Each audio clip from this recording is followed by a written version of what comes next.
Magandang araw mga bata! Kumusta kayo mga bata? Sana ay nasa mabuting kalagayan kayo kahit kayo ay nasa bahay lang. Ngayong araw, marami tayong tutunan sa ating aralin sa Filipino 6. Quarter 1, Module 1 sa unang linggo. Ito si Teacher Sharon, ang inyong guro sa Filipino 6. Handa na ba kayong matuto at mag-aral sa ating aralin ngayong umaga mga bata? Bago yan, alamin muna natin kung ano ang ating mga layunin sa linggong ito. Una, nasasagot ang mga tanong tungkol sa binasa mula sa pabula. Pangalawa, nagagamit ng wasto ang mga pangalan sa pakikipag-usap sa iba't ibang sitwasyon. Pangatlo, nakapagsipi ng mga talata mula sa huwaran. At pang-apat, naiugnay ang binasa sa sariling karanasan.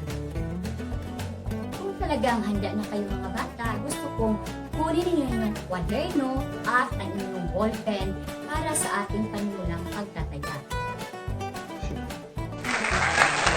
Tanong ko. Basahin mabuti ang mga sumusunod na pangungusap na inyong makikita dyan sa TV screen. Sagutin ang mga tanong at isulat ang titik ng tamang sagot sa inyong kwaderno. Unang bilang.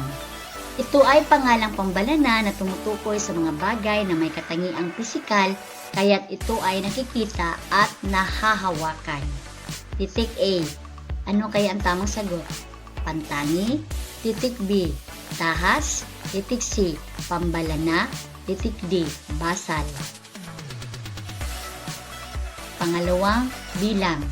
Pangalang tumutukoy sa tangi o tiyak na ngalan ng tao, bagay, hayop, lugar, at pangyayari. Nagsisimula ito sa malaking titik. Titik A. Lansakan. Titik B. Pambalana. Titik C. Tahas. Titik D. Pantangi. Pangatlong bilang. Pangalang pambalanang tumutukoy sa kaisipan o konsepto.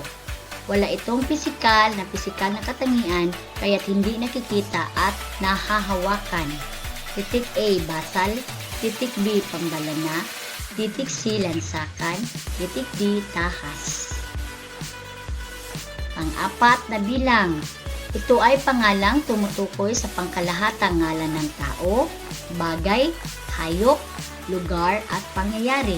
Nagsisimula ito sa maliit na titik. Titik A. Pambalana.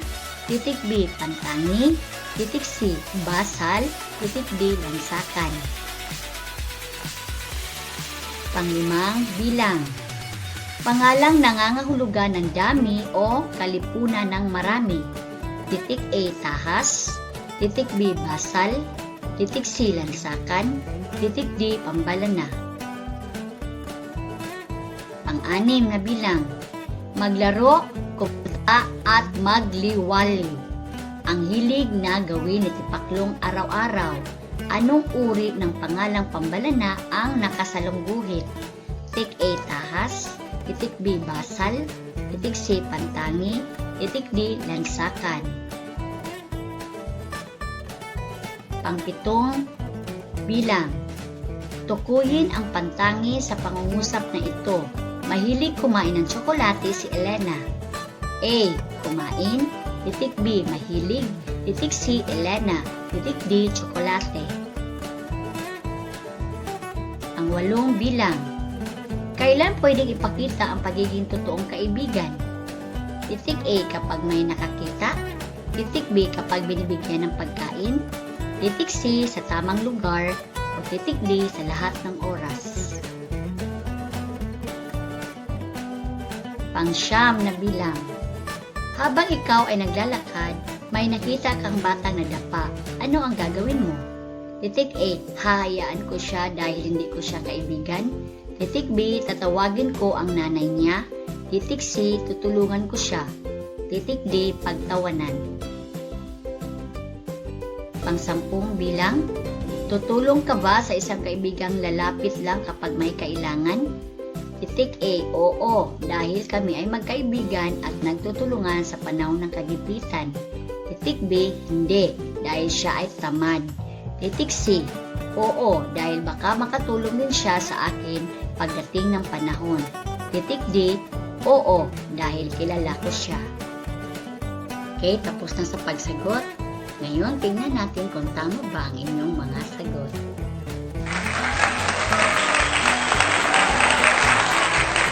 Number 1, unang bilang. Ito ay pangalang pambalana na tumutukoy sa mga bagay na may katangiang pisikal kaya ito ay nakikita at nahawakan. Ano kaya ang tamang sagot? Ang tamang sagot ay titik B. Ito ay tahas. Very good.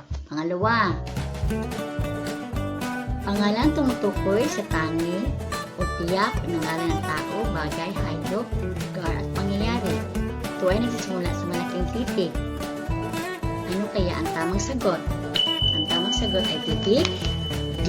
Pantani. Very good. Pangatlong katanungan. Pangalang pambalanang tumutukoy sa kaisipan o konsepto. Wala itong pisikal na katangian kaya't hindi nakikita at nahahawakan. So ano kaya ang tamang sagot? Ang tamang sagot ay titik A. Pasal. Ang apat na bilang. Ito ay pangalan tumutukoy sa pangkalahatang ngalan ng tao, bagay, hayop, lugar at pangyayari. Nagsisimula ito sa maliit na titik. Ano kaya ang tamang sagot? Titik A. Very good. Ito ay pambalana. Panglima. Pangalang nangangahulugan ng dami o kalipunan ng marami. Ano kaya ang tamang sagot? Ang tamang sagot ay titik C. Lansakan. Very good. Next. Pang-anim na pangungusap. Maglaro, kumanta at magliwanliw. Ang hilig gawin ay tipaklong araw-araw. Anong uri ng pangalang pambalana ang nakasalubuhi? Ano kaya ang tamang sagot? Titik B. Basal. Very good. Pang-pitong pangungusap. Tukuyin ang pangtangi sa pangungusap na ito. Mahilig kumain ng tsokolate si Elena. Ano kaya ang tamang sagot? Ang tamang sagot ay nasa titik D. Tsokolate. Very good. Pang-walo. Kailan pwedeng ipakita ang pagiging totoong kaibigan? Ano kaya ang tamang sagot? Titik D. Sa lahat ng oras. Pang-siyam. Habang ikaw ay naglalakad, may nakita kang batang nadapa. Ano ang gagawin mo? Ano kaya ang tamang sagot? Ang tamang sagot ay nasa titik C. Tatawagin ko ang kanyang nanay. Very good. Pang-sampo. Tutulong ka ba sa isang kaibigang lalapit lang kapag may kailangan? Kaya ang tamang sagot. Ang tamang sagot ay nasa titik A. Oo, dahil kami ay magkaibigan at nagtutulungan sa panahon ng kagipitan. Very good. Sino ang nakakuha sa inyo ng 10 na score? Okay, very good. So, sino pa ang nakapasa sa inyo class?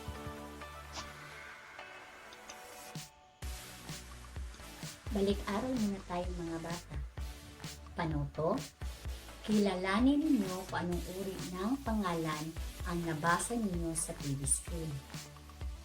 Tukuyin kung anong uri ng pangalan ang sasabihin ko at ito ba ay nasa pangalang tao, bagay, hayop, lugar, o pangyayari. Intindihan mga bata? Ulitin ko, tukuyin mo kung anong uri ng pangalan ang sasabihin ko. Kung ito ba ay nasa pangalang tao, bagay, hayop, lugar, o pangyayari. So, umpisahan natin. Handa na ba kayo? Sige nga. Unang bilang. Lapis. Pangalawang bilang. Pedro. Pangatlong bilang. Sapatos. Pang-apat na bilang. Maria. Pang-5 bilang, Pasko. Pang-6 na bilang, Pusa. Pang-7 bilang, Kasal. Pang-9 na bilang, pang-8 pala, bilang, Llano del Norte. Pang-9 na bilang, Pasko. At 10 bilang ay Aso. So, tapos na mga bata? Tingnan mo mga bata, tignan natin paano mga sagot. Unang bilang, Lapis. Ito ay pangalang Bagay. Pangalawang bilang, Pedro. Ito ay pangalang Tao. Very good. Tama. Pangatlong bilang, Sapatos. Ito ay pangalan Bagay. Good. Pang-4 na bilang, Maria. Ito ay pangalan Tao. Very good. Pang-5 bilang, Pusa. Ito ay nasa pangalan Hayop. Very good. Tama. Pang-6 na bilang, Mindanao. Ito ay nasa pangalan Lugar. Very good. Pang-7 bilang, Kasal. Ito ay pangalang Pangyayari. Tama. Pang-8 bilang, Lanao del Norte. Ito ay pangalang Lugar. Very good. Pang-9 na bilang,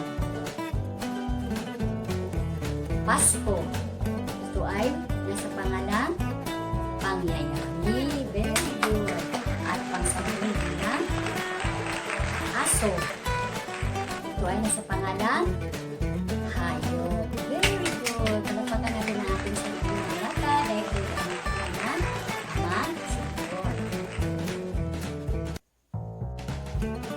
Okay, ngayon mga bata, basahin natin ang mga salita na inyong makikita dyan sa TV screen. Basahin natin ito ng sabay-sabay. Tao. Bagay. Hayop. Lugar. Pangyayari. Ngayon mga bata, ano ang tawag sa mga salitang ito? Sino ang nakakaalala sa inyo? Okay, bigay nga. Tama, ito ay mga pangalan. Ano nga ba ang pangalan mga bata? Bigay ang kahulugan ng pangalan.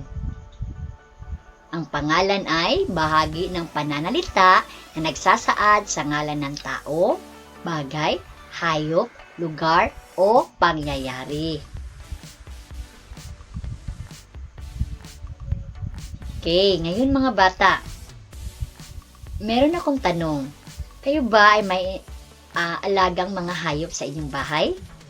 Kayo ba ay may paboritong mga hayop? Kaya ano-ano ang mga paborito ninyong hayop? Tulad ng aso, pusa, baboy, manok, at iba pa. Ngayon mga bata, gusto ba ninyong makinig o manood ng isang kwento? Okay, ngayon mga bata, meron akong ipaparinig sa inyo o ipapakita na isang kwento. Gusto kong unawain ninyo ang kwento. Ang pamagat ng ating kwento ay tungkol sa isang hayop na tipaklong at si langgam.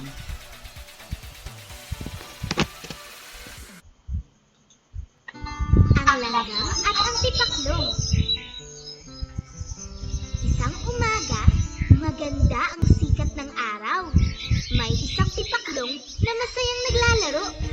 Patalon-talon siya sa may damuhan. Nang nagtagal, dumaan ang isang langgam na karga-karga ang butil ng bigas. Kaibigang langgam, bakit gawa ka ng gawa? Tingnan mo ako, oh. Masayang naglalaro. Halika, maglaro tayo at maganda ang sikat ng araw. Ang anyaya niya sa kaibigang langgam. Salamat, mahal kong kaibigan. Ngunit marami pa akong hahakuting pagkain. Kailangan ko itong gawin upang may sapat akong pagkain pagdating ng ulan. Sa gayon, hindi ako gugutumin. Matagal pa yun. Tignan mo't napakaganda ng sikat ng araw. Kay sarap sumayaw. Halika na!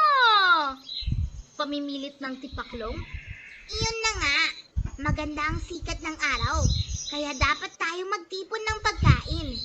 At nagpatuloy ang langgam sa paglalakad. Naiwan ang tipaklong na patuloy na naglalaro sa damuhan. Maghapon siyang sumasayaw at kumakanta.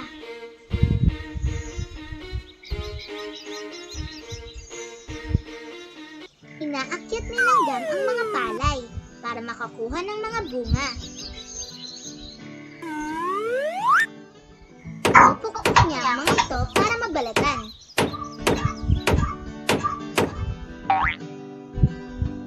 Tsaka niya binubuhat patungo sa kanyang imbakan.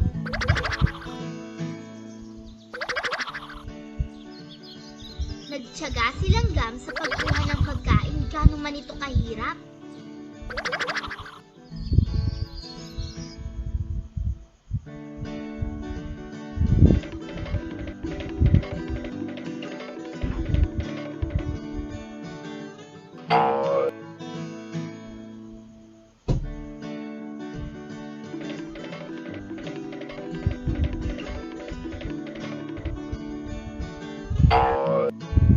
Mula umaga hanggang gabi, siya ay matyagang nagtatrabaho.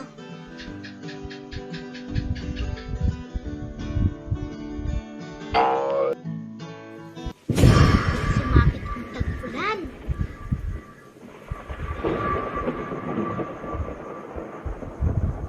Hirap na hirap ang tipaklong sa ulan dahil wala siyang matuluyan at wala rin siyang makain. Naisip niya ang kaibigang langgam.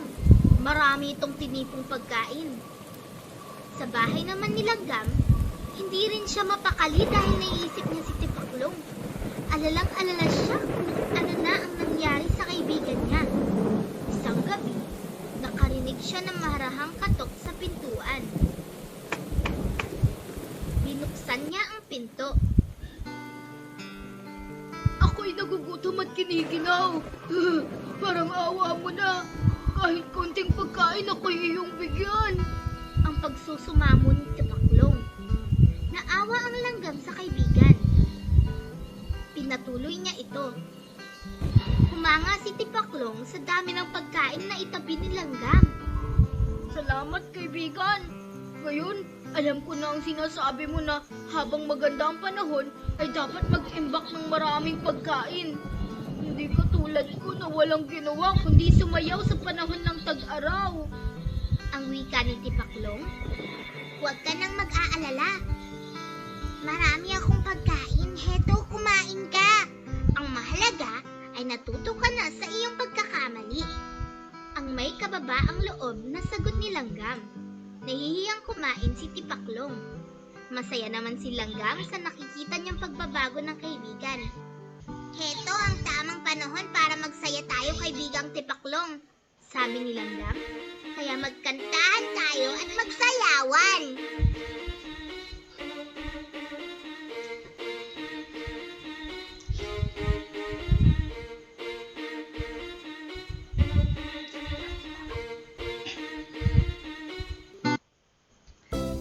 Okay, ngayon mga bata, nagustuhan ba ninyo ang kwento tungkol ni langgam at ni tipaklong?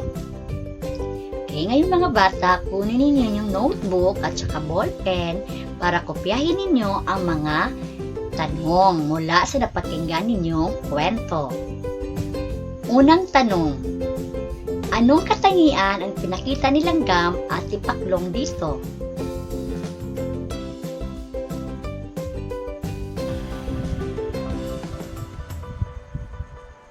Pangalawang tanong, nang dumating ang tag-ulan, ano ang nangyari kay tipaklong?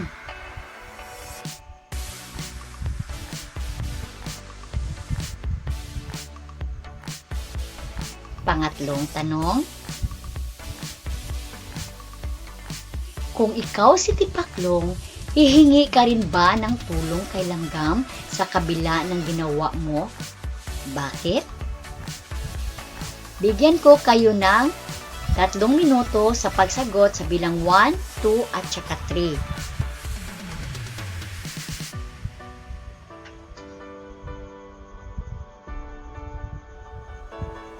Huwag magmamadali sa pagsagot. Intindihin mabuti kung ano ang pangungusap, kung ano ang tanong.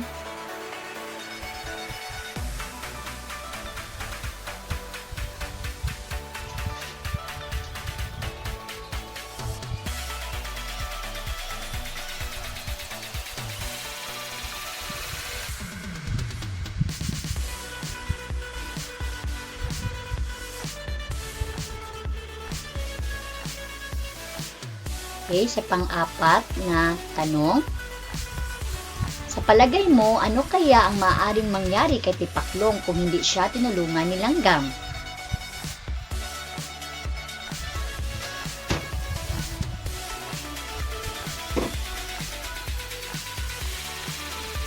Pang-5 tanong. Paano mo maipakita ang pagiging isang mabuting kaibigan? Ibigyan ko kayo ng 3 minuto sa pagsagot ng mga tanong.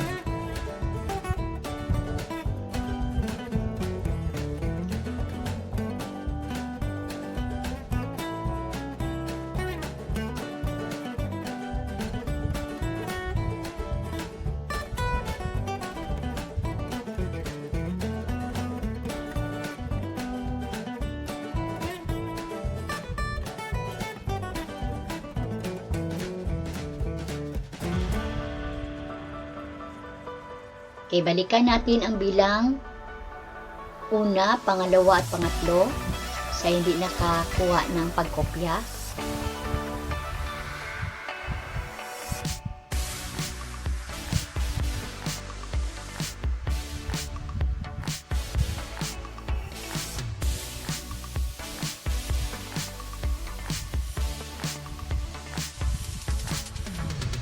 So, bibigyan ko kayo ng 3 minuto sa pagsagot.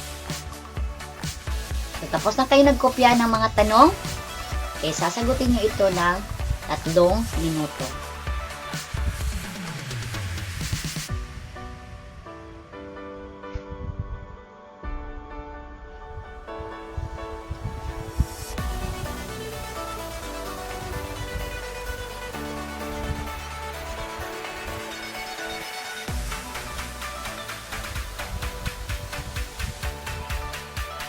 Okay, tapos na mga bata.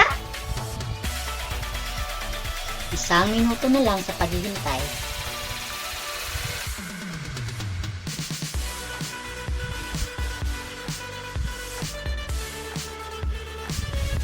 So, balikan natin muli ang bilang 1, 2, at 3 sa hindi nakakakuha.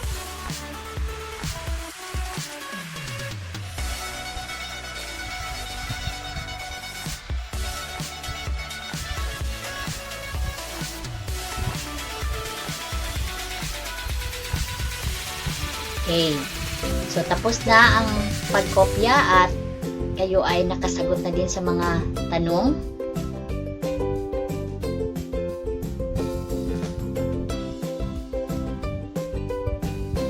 Okay, ngayon mga bata, para sa inyong takdang aralin para bukas, ang panuto mula sa kwentong napanood o napakinggan.